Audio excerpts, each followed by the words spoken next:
Que la paix, la miséricorde et la bénédiction d'Allah soient sur vous. Cours numéro 18. La bataille de Badr. Après avoir loué Allah et lui avoir fait des éloges, puis prié sur le prophète, paix et bénédiction sur lui, sa famille et ses compagnons, l'auteur, qu'Allah lui fasse miséricorde, a dit: Mes chers frères, Allah secourut les musulmans pendant ce mois béni. Il leur donna la victoire sur leurs ennemis associateurs lors de la bataille de Badr, aussi appelée le jour du discernement. En effet, Allah fit la distinction entre la vérité et le faux en secourant son messager et les croyants et en infligeant une défaite aux mécréants polythéistes. Cet événement eut lieu pendant le mois de Ramadan, la 2e année de l'Hégire. La cause de cette bataille est que le prophète, paix et bénédiction sur lui, fut informé qu'Abu Sufyan revenait de la région du Cham et rentrait à la Mecque avec les caravanes de la tribu de Quraysh. Puis, il ordonna donc à ses compagnons de s'en emparer, car à cette époque, Quraysh était en guerre contre le messager d'Allah et ses compagnons, et aucun traité n'avait été signé. En outre, Quraysh les avait expulsés de leur maison et s'était emparé de tous leurs biens et les avait empêchés de propager la religion de vérité.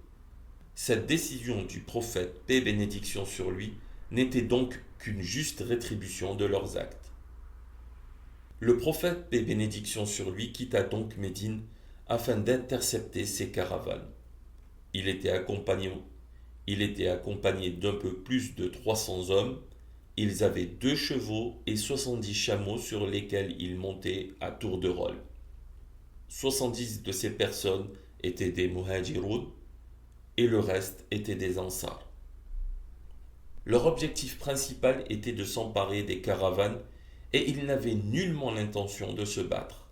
Mais Allah les réunit avec leur ennemi afin que s'accomplisse parfaitement ce qu'il avait décrété. Abu Sufyan, ayant été informé de l'arrivée du prophète, paix et bénédiction sur lui, envoya rapidement un homme prévenir Quraysh afin qu'elle vienne lui prêter main forte pour défendre le convoi. Il modifia alors son itinéraire et emprunta la voie côtière, ce qui lui valut d'être sauvé. Quraysh, quant à elle, leva une armée dans laquelle s'engagèrent tous ses hommes. Ils étaient plus de 1000 et avaient 100 chevaux et 700 chameaux.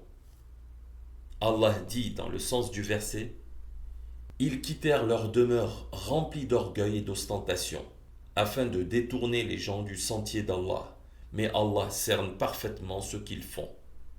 Ils emmenèrent des chanteuses qui se moquaient des musulmans.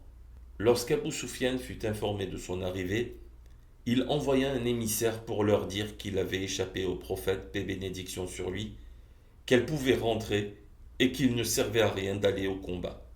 Mais ils refusèrent et Abu Jahl dit: Par Allah, nous ne rentrerons pas avant d'être arrivés à Badr. Nous y resterons 3 jours durant lesquels nous sacrifierons des chamelles, nous donnerons à manger à qui voudra et l'alcool coulera à flot. Tous les Arabes entendront parler de nous et nous respecterons à tout jamais. Le messager d'Allah, paix et bénédiction sur lui, une fois informé de l'arrivée de Quraysh, rassembla ses compagnons et les consulta. Il dit: Allah m'a promis l'un des 2 groupes, soit la caravane, soit l'armée. Al-Miqdad ibn al-Aswad, un des muhajiroun, a dit: Ô messager d'Allah, paix et bénédiction sur lui, accomplis ce qu'Allah t'a ordonné. Par Allah, nous ne te dirons pas comme les enfants d'Israël ont dit à Moussa: Va donc, toi et ton Seigneur, et combattez tous deux. Nous ne bougerons pas d'ici. Nous combattrons plutôt à ta droite et à ta gauche, devant toi et derrière toi. Alors Sa'd ibn Mu'az al-Ansari, le chef de la tribu des Haus, se leva à son tour et dit: Ô messager d'Allah, tu crains peut-être que les Ansars ne te portent secours que s'ils sont à Médine. Je te dis, au nom de tous les Ansars, combats là où tu le souhaites, lie-toi avec qui tu le souhaites, et désavoue-toi de qui tu veux. Prends de notre argent ce qui te plaît, et laisse-nous ce que tu veux. Et nous aimerons plus ce que tu nous auras pris que ce que tu nous auras laissé. Nous t'obéirons au doigt et à l'œil, et tes désirs seront désordres. Par Allah, nous te suivrons même si tu devais nous amener au bout du monde. Et si tu nous ordonnais de traverser la mer, nous le ferions sans hésiter. Nous ne nous faisons aucun souci pour toi si tu affrontes l'ennemi avec nous demain. Nous sommes patients au combat, véridiques lors de la rencontre, et il se peut qu'Allah te montre de nous ce qui te réjouira. Le messager d'Allah, paix et bénédiction sur lui, fut satisfait d'entendre le discours des Muhajirines et des Ansar, et il dit, partez et réjouissez-vous. Par Allah, c'est comme si je voyais la place à laquelle vont tomber leurs soldats. Ils partirent donc avec l'armée du tout miséricordieux, et ils arrivèrent au puits de Badr, le plus proche. Al-Hubab ibn al-Munzir ibn Amr a dit, ô messager d'Allah, cette place où nous sommes, est-ce un ordre formel d'Allah ou est-ce un avis personnel lié à la guerre et à la stratégie? Alors le prophète, paix et bénédiction sur lui dit, c'est mon avis, en fonction de la guerre et de la stratégie. Al-Hubab lui dit alors, ô messager d'Allah, ce n'est pas le bon endroit pour nous positionner. Allons plutôt au point d'eau le plus proche de Quraysh afin de l'assécher. Nous creuserons un bassin dans lequel nous pourrons boire et eux seront privés d'eau. Le prophète, paix et bénédiction sur lui, approuva cet avis et ils se déplacèrent. L'auteur dit, ce récit est très faible, aussi bien dans sa chaîne de transmission que dans son contenu. Ils se positionnèrent donc dans la vallée la plus proche de Médine, et Quraysh s'installa dans la vallée la plus proche de la Mecque. Pendant la nuit, Allah fit tomber une pluie qui remplit le campement de Quraysh de boue et les empêcha d'avancer. Alors qu'elle purifia les musulmans, durcit le sol de leur côté et raffermit leurs pas. Les musulmans construisirent un abri au sommet d'une colline dans lequel ils installèrent le prophète, paix et bénédiction sur lui, et du haut duquel il avait une vue d'ensemble sur le champ de bataille. Puis il descendit, aligna les rangs de ses compagnons, marcha sur le champ de bataille et indiqua de sa main l'endroit précis où l'ennemi allait tomber. Il disait, voici l'endroit où un tel va mourir, si Allah le veut. Voici l'endroit où un tel va tomber. Chacun d'entre eux mourut effectivement à l'endroit indiqué. Il regarda ensuite ses compagnons et l'armée de Quraysh et dit, ô Allah, Quraysh est venu avec orgueil et arrogance, emmenant son armée pour te défier et démentir ton messager.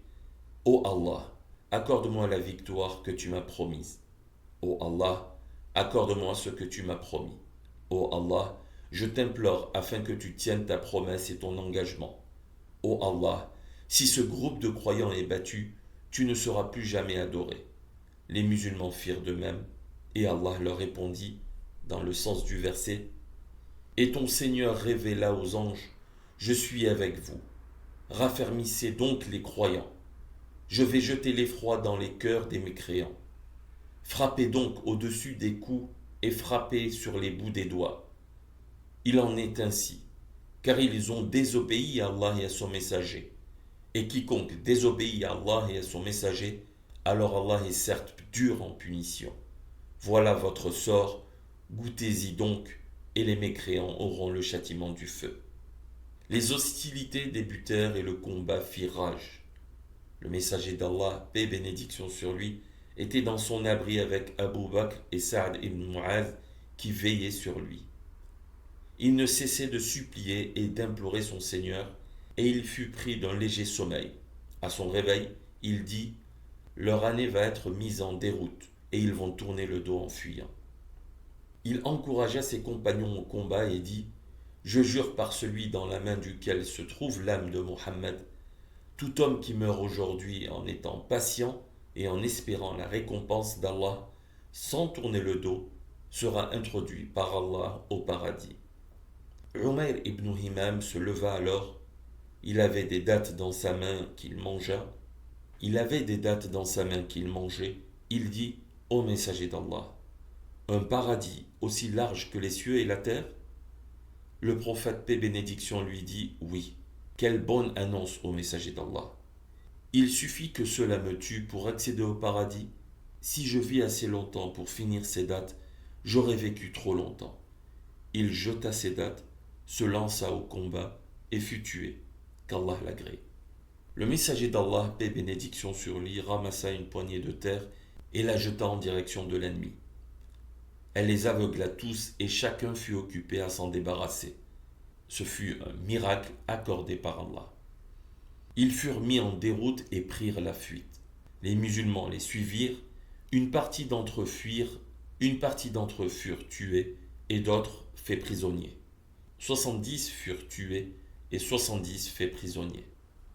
24 de leurs cadavres, qui faisaient partie des notables, furent jetés dans un des puits de Badr.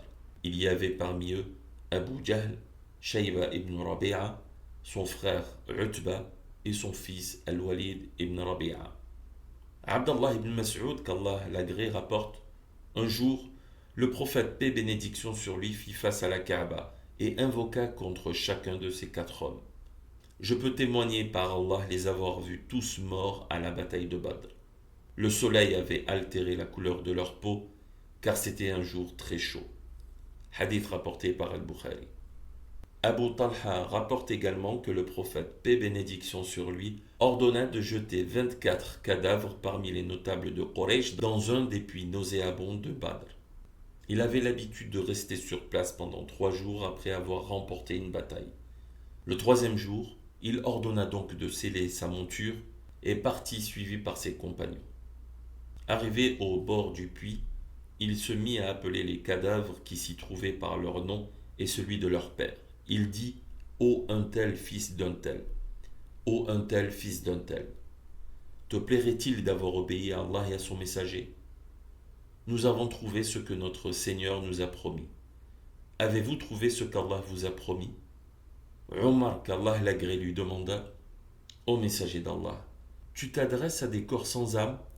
Il lui répondit: je jure par celui qui détient mon âme dans sa main, ils m'entendent mieux que vous.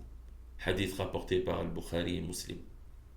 Le prophète, paix et bénédiction sur lui, consulta ses compagnons au sujet des prisonniers. Saad ibn Mu'adh prononça un avis défavorable à leur égard. Il dit: c'est la première défaite qu'Allah inflige aux associateurs, et selon moi, il vaut mieux les tuer plutôt que de les laisser en vie. Omar ibn al-Khattab, qu'Allah l'agrée, dit: laisse-nous leur couper la tête. Ainsi, Ali pourra tuer Aqil, car tous ceux-là font partie des notables et des têtes de la mécréance. Abu Bakr, qu'Allah l'agrée, quant à lui, a dit: ce sont nos cousins et les membres de notre tribu. Tu devrais plutôt réclamer une rançon pour chacun d'entre eux. Ce sera une force pour nous contre les mécréants, et il se peut qu'Allah les guide à l'islam. Le prophète, paix et bénédiction sur lui, choisit de demander une rançon pour chaque prisonnier qui allait de 1000 à 4 dirhams. Certains recouvrèrent leur liberté après avoir enseigné la lecture et l'écriture aux enfants de Médine. D'autres furent échangés contre des prisonniers musulmans aux mains de Quraysh. Et d'autres encore furent exécutés en raison du mal qu'ils causèrent aux musulmans. Enfin, le prophète, paix et bénédiction sur lui, en libéra certains sans rançon lorsque leur libération avait un intérêt. Voici le résumé de la bataille de Badr, durant laquelle une armée peu nombreuse en vainquit une autre plus nombreuse. Allah dit dans le sens du verset: un groupe qui combattait dans le sentier d'Allah et un autre groupe mécréant.